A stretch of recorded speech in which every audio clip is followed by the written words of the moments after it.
Hi friends, ఈ ప్రపంచంలో తాము చదివింది మర్చిపోకుండా ఉండేవాళ్ళు చాలా తక్కువ మంది మాత్రమే ఉంటారు. మనం చదువుతాం కానీ త్వరగానే మర్చిపోతాం. మర్చిపోయినట్టయితే మనం చదివి ఏం లాభం? అలా పడిన కష్టమంతా వృధాగా పోతుంది. మీరు చదివింది గుర్తుపెట్టుకోవడం లేదు అంటే అర్థం మీ మెదడు బలహీనమైంది అని కాదు. మన మెదడు అన్ని విషయాల్ని గుర్తుంచుకుంటే మన దగ్గర ఒక్క రోజులో ఎన్ని విషయాలు ఉంటాయో ఆలోచించండి. ఒకవేళ అన్ని విషయాల్ని గుర్తుపెట్టుకుంటే మన మెదడు చెత్తకుండి అయిపోతుంది. అందుకని ఈ విషయాల్ని ఈ వీడియోలో డిస్కస్ చేద్దాం. ఈ వీడియోని చివరి వరకు చూడండి. మరి ఇంకెందుకు ఆలస్యం, లెట్స్ స్టార్ట్ టుడేస్ ఎపిసోడ్. మన ముఖ్యమైన టాపిక్ చదివింది ఎలా గుర్తుపెట్టుకోవాలి. ఇది తెలుసుకుంటే మీ కష్టం, మీ టైం కూడా కలిసి వస్తుంది. చదివిందంతా గుర్తుపెట్టుకోవడం కష్టం, కానీ దీన్ని చాలా వరకు కంట్రోల్ చేయవచ్చు. మేము మీకు 3 టిప్స్ చెప్పాలనుకుంటున్నాం. గూగుల్లో వెతికితే మీకు చాలా టిప్స్ దొరుకుతాయి, కానీ ఈ టిప్స్ మీకు బాగా ఉపయోగపడతాయి. చాలా రీసెర్చ్ చేసిన తర్వాత తెలుసుకున్న టిప్స్ ఇవి. ఈ టిప్స్ మీరు పాటించిన తర్వాత మీకు టైం మిగులుతుంది, రిజల్ట్ కూడా 2 రెట్లు ఎక్కువ పొందుతారు. మొదటి tip, study less, study good. తక్కువ చదువు కానీ బాగా చదువు. విల్ఫ్రెడో పారెటో ఈ ప్రపంచానికి గొప్ప సిద్ధాంతాన్ని ఇచ్చాడు. దీన్ని 80-20 రూల్ అని అంటారు. ఇది ప్రపంచంలో అన్నింట్లో కనబడుతుంది. ఈయన చెప్పిన దాని ప్రకారం ఇందులో మీ 20% ఎఫర్ట్స్ మీకు 80% రిజల్ట్గా మారుతుంది. ఏదైతే మీకు 80% రిజల్ట్ ఇస్తుందో మీరు ఆ 20% మీదనే ఫోకస్ చేయండి. ఉదాహరణకు విల్ఫ్రెడో పారెటో ప్రకారం ప్రపంచంలో 80% డబ్బు 20% ప్రజల వద్దనే ఉంది. ఈ ప్రపంచంలో 80% క్రైమ్ 20% ప్రజలే చేస్తారు. 80% ట్రాఫిక్ కారణం ఈ ప్రపంచంలో 20% ప్రజలు రోడ్లపైన ఉండటం. 80% సమయంలో మనం 20% బట్టలే వేసుకుంటున్నాం. ఈ ప్రపంచంలో 80% మందు 20% మంది తాగుబోతులే తాగుతారు. 80% భోజనం 20% భూమి నుండే వస్తుంది. 80% వర్షం 20% మేఘాల వల్ల పడుతుంది. ఈ ప్రపంచంలో 80% ఇన్వెన్షన్స్ 20% సైంటిస్టులే చేశారు. అంతేకాదు ఇవే సంఖ్యలు మన యూట్యూబ్ ఛానల్ కూడా వర్తిస్తుంది. 80% వాచ్ టైం సబ్స్క్రైబ్ చేసుకోని వారి నుండే వస్తుంది. మరి మీరు ఆ 80% వాళ్ళలో లేరు కదా. అన్నిటికన్నా ముఖ్య విషయం 80% రిజల్ట్ మన 20% యాక్షన్స్ వల్లే వస్తాయి. అలాగే ఈ రూల్ మీ ఎగ్జామ్కి, మీ చదువు కూడా వర్తిస్తుంది. మీ 20% సిలబస్ మీకు 80% రిజల్ట్ ఇవ్వగలదు. అలా మీరు 20% ముఖ్యమైన టాపిక్స్ని తీసి వాటిని చదవండి. అవి మీకు 80% రిజల్ట్ని తీసుకొస్తాయి. మీరు తీసిన 20% అనేది మొత్తం సిలబస్లో చాలా తక్కువ. ఈ విధంగా చక్కగా ప్రణాళిక వేసుకోవాలి. ఇది మా మొదటి tip, study less, study good.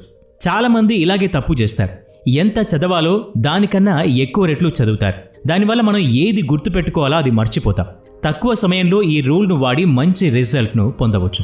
తర్వాత point, study in the morning. ఇది చాలామందికి ఇష్టమైన పాయింట్. ఎందుకంటే చాలామంది ఎక్కువ శాతం తెల్లవారుజామునే చదువుతూ ఉంటారు. ఒకవైపున ఒక స్టూడెంట్ ఉదయాన్నే లేచి 2 గంటలు చదివితే, ఇంకోవైపు ఇంకో స్టూడెంట్ రోజులో 4 గంటలు చదివితే, ఇందులో మొదటి స్టూడెంట్ ఎక్కువ ఫలితాన్ని రాబట్టుకున్నాడు. రెండో స్టూడెంట్కి తక్కువ ఫలితం వచ్చింది. ఉదయం లేచి చదవటం వల్ల 2 లాభాలు.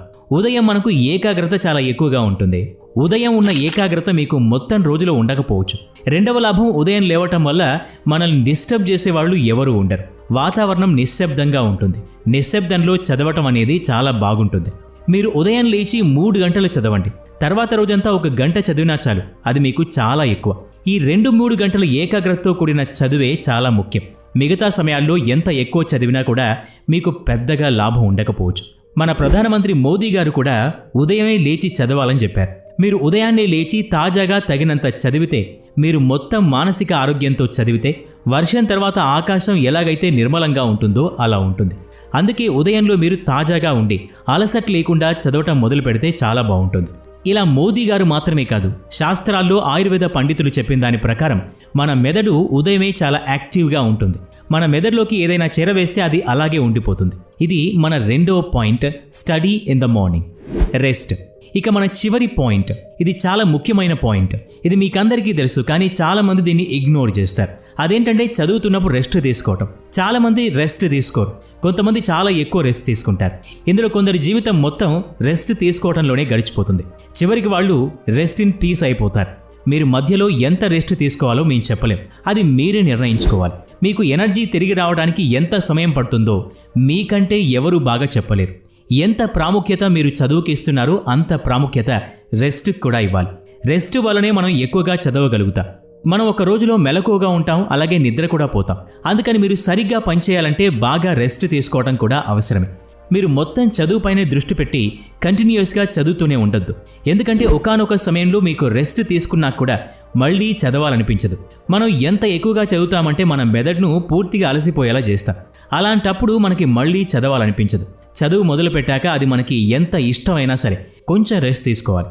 ఇంకా నేను చదవగలను అని మీకు అనిపిస్తున్నా కూడా చదవటం ఆపేసి కొంత రెస్ట్ తీసుకోవటం వల్ల మంచి లాభం ఉంటుంది. తిరిగి అదే ఫీలింగ్తో చదువు మొదలు పెట్టాలి. మీరు కావాలంటే ప్రోమోడోరో టెక్నిక్ని కూడా వాడవచ్చు. ప్రోమోడోరో టెక్నిక్ చాలా సింపుల్ టెక్నిక్. మీరు ఏ పని చేస్తున్నారో దాన్ని 25 నిమిషాల పాటు 4 భాగాలుగా విభజించుకోవాలి. ప్రతి 25 నిమిషాల తర్వాత 5 నిమిషాల బ్రేక్ తీసుకోవాలి. ఒక గంట పూర్తయిన తర్వాత మీరు 15 నిమిషాల బ్రేక్ తీసుకోవాలి. మళ్ళీ తిరిగి ఇదే చేయాలి.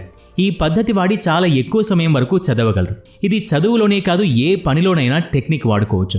ఈ టెక్నిక్ని వాడుకోవడానికి ప్లే స్టోర్లో చాలా అప్లికేషన్స్ ఉన్నాయి. మీరు ఏదైనా డౌన్లోడ్ చేసుకొని వాడుకోవచ్చు. ఇక 3 పాయింట్లు ఒకేసారి చూద్దాం. అయితే ఇప్పటి వరకు మనం మొత్తం వీడియోలో ఏం నేర్చుకున్నామో చూద్దాం. మన మెయిన్ టాపిక్ చదివింది ఎలా గుర్తుపెట్టుకోవాలి. దానికి మేము 3 పరిష్కారాలను ఇచ్చాం. అందులో ఒకటి స్టడీ లెస్, స్టడీ వెల్. రెండవది స్టడీ ఇన్ ద మార్నింగ్. చివరిది మధ్యలో రెస్ట్ తీసుకోవటం. మొదటి పాయింట్లో 80-20 సూత్రాన్ని తెలుసుకున్నాం. అదేంటంటే మీకు 80% రిజల్ట్ మీ 20% పని వల్లే వస్తుంది. అలాగే మీరు 20% మీదే ఫోకస్ చేయాలి. అది కూడా మీకు 80% రిజల్ట్ ఇచ్చే దాని మీదే. రెండవ point study in the morning, అంటే ఉదయం లేచి చదవటం.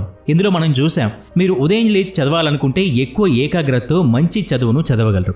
మూడవ పాయింట్ చదువు మధ్యలో బ్రేక్ తీసుకోవటం. ఈ పాయింట్ వల్ల రెస్ట్కున్న ప్రాముఖ్యత గురించి తెలుసుకున్నాం. మెలకువగా ఉండడం ఎంత ముఖ్యమో పడుకోవటం కూడా అంతే ముఖ్యం. అలాగే పని చేయటం ఎంత ముఖ్యమో రెస్ట్ తీసుకోవటం కూడా అంతే ముఖ్యం.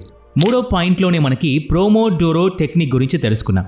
మనం ఏ పని చేయాలనుకుంటున్నామో ఆ పనిని 25 నిమిషాలతో 4 భాగాలుగా విభజించుకోవాలి. 25 నిమిషాల తర్వాత 5 నిమిషాల బ్రేక్ తీసుకొని ఒక గంట పూర్తయ్యాక 15 నిమిషాల బ్రేక్ తీసుకోవాలి. ఈ పద్ధతిని వాడుకుని చాలా ఎక్కువ సమయం వరకు చదువుకోవచ్చు. మీరు సంవత్సరం అంతా చదవకపోయినా మీ దగ్గర ఇప్పటికీ సమయం ఉంది. ఎవరో ఒక మహానుభావుడు ఒక మంచి మాట చెప్పారు, జరిగిపోయిన దాని గురించి ఆలోచించవద్దు, దొరికిన దాన్ని వదులుకోవద్దు. ఎవరైతే కాలం పరిస్థితులపై ఏడవడో అతనికి విజయం వరిస్తుంది. ఇప్పుడు మీరు మొదలుపెట్టిన మనసు పెట్టి కష్టపడి చదివితే అందరికంటే ముందుకు వెళ్ళగలరు. కేవలం కష్టపడండి. ఎంతవరకు కష్టపడాలంటే మీ విజయం మిమ్మల్ని చూసి అరవాలి. పరీక్షలు దగ్గర పడ్డాయి, సమయం చాలా తక్కువగా ఉంది. సమయం తక్కువ ఉందని కూర్చుని జీవితం నాశనం చేసుకోకండి. జీవితం ఉన్నది ఏదైనా సాధించి చూపించడానికే. మీ దారికి ఆకాశం ఒడ్డు వస్తే ఆకాశాన్ని వంచి ముందుకు వెళ్ళండి. ఎవరైతే 80% సబ్స్క్రైబ్ చేసుకొని వాళ్ళు ఉన్నారో వాళ్ళకి ఈ వీడియో ఫ్రీగా దొరుకుతుంది. మరి సబ్స్క్రిప్షన్ ఫ్రీ అయినప్పుడు మీరు సబ్స్క్రైబ్ చేసుకోకపోతే ఎలా? ఈ వీడియో నచ్చినట్లయితే లైక్ చేయండి, షేర్ చేయండి. ఇలాంటి మరిన్ని వీడియోస్ కోసం ఈ ఛానల్కి సబ్స్క్రైబ్ చేసుకొని బెల్ ఐకాన్ మీద క్లిక్ చేయండి. నెక్స్ట్ వీడియోలో మళ్ళీ కలుద్దాం. థ్యాంక్స్.